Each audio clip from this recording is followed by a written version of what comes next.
এখন আমরা যেটা দেখব সেটা হচ্ছে এক্সটার্নাল ফল্ট আসলে আপনি কীভাবে সলভ করবেন সেটাও আমি একটু দেখাতে যাচ্ছি।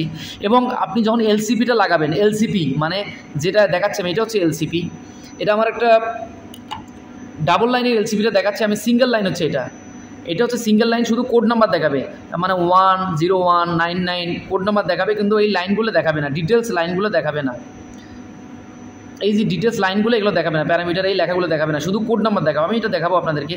তো এই প্যানেল এটাকে বলে এলসিপি, এটাকে বলে এলসিপি।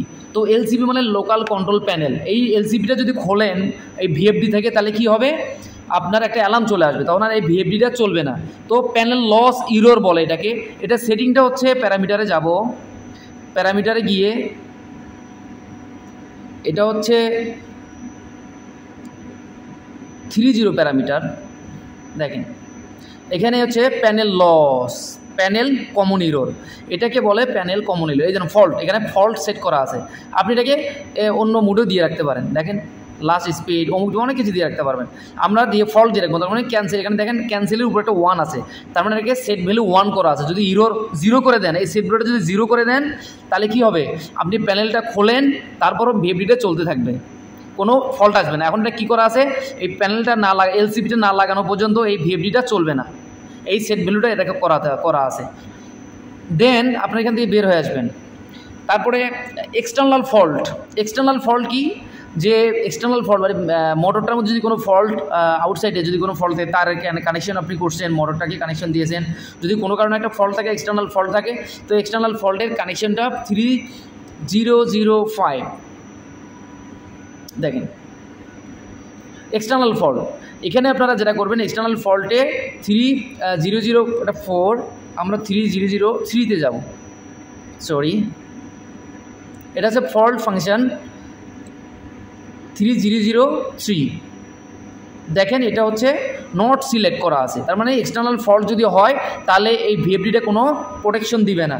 আমি চাই আমার ভিএফডিতে প্রোটেকশন দেওয়ার জন্য, সেজন্য আমি কি করব, এখানে DI1-এ একটা প্রোটেকশনের জন্য সিগন্যাল দিব। যদি কোনো শর্ট সার্কিট বা কোনো অ্যালার্ম বা জেনারেট করে কোনো ইন্টারনাল সার্কিটে অথবা বডি হয়ে যায় বা শর্ট সার্কিট হয়ে যায়, আমি কি করব, একটা সিগন্যাল নিয়ে এসে DI1-এ সেট করে দেবো। তখন কি হবে, এটাকে ফল্ট, এক্সটার্নাল ফল্ট দেখায়, DI1-এর মাধ্যমে ভিএফডিটা সেফলি বন্ধ হয়ে যাবে।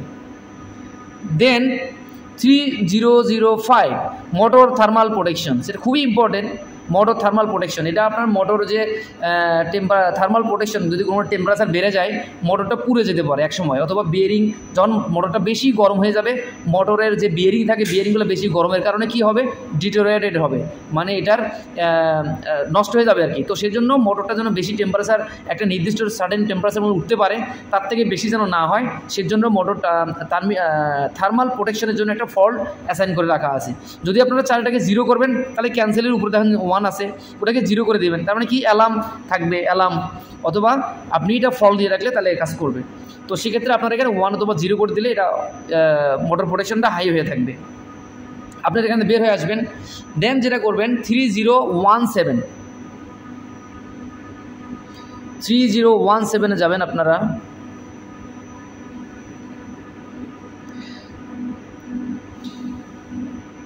আর্থ ফল্ট, দেখেন আর্থ ফল্ট এনাবেল। এখন কোনো কারণে যদি আপনার যে মোটরটা কানেকশন করছেন, আপনি কি মোটরটা কানেকশন করেছেন যে কেবলটা দিয়ে, কেবলটা যদি আর্থ হয়ে যায়, মোটরটা যদি শর্ট সার্কিট নষ্ট হয়ে যায়, পুড়ে যায়, আর্থ ফল্ট হয়ে যায়, সেক্ষেত্রে আপনি এটাকে এনাবল করে রাখ। আপনার হচ্ছে যে মোটর থাকলে মোটরের এই সিগন্যালটা এনাবল করা জরুরি, কারণ আমার প্ল্যান্টে যত মোটর আছে আমি সবগুলো মোটরের আর্থ ফল্টটাকে এনাবল করে রাখি। এটাকে ডিসেবল করে রাখলে যদি মোটর পুড়েও যায়, তাহলে আপনার আর্থ ফল্ট রিলে এই ফল্ট এসে আপনার ভিএফডিটা অ্যালার্ম দিবে না, সেক্ষেত্রে মোটর পুড়ে যাবে কিন্তু ভিএফডি কোনো সেফটি দিবে না। আমি চাই আপনারা আপনাদের মোটরের সেফটি ইনশিওর করার জন্য এই আর্থ ফল্ট সিগন্যালটাকে এনাবল করে রাখবেন। দেন আমরা যাব মোটরের টেম্পারেচার মেজার করা। আর মোটরের টেম্পারেচার মেজার, এটা যদি আমরা মোটরের থার্মাল প্রোটেকশন দিলাম, মোটরের টেম্পারেচার মেজার যদি করি আমরা, তাহলে বুঝতে পারবো যে মোটরের টেম্পারেচার আমরা মেজার করে আমাদের বুঝতে পারবো যে ফিজিক্যালি ফিল্ডে যাওয়া লাগবে না, যে কত টেম্পারেচার আছে কি না কি সব কিছু আমরা ডিটেলস পেয়ে যাবো। দেখেন সেক্ষেত্রে আপনারা এখানে সেন্সর 1:2 মানে PT100 সেট করতে পারবেন, 2 ওয়্যারের PT100, 3 ওয়্যারের PT100, তারপর পিটিসি।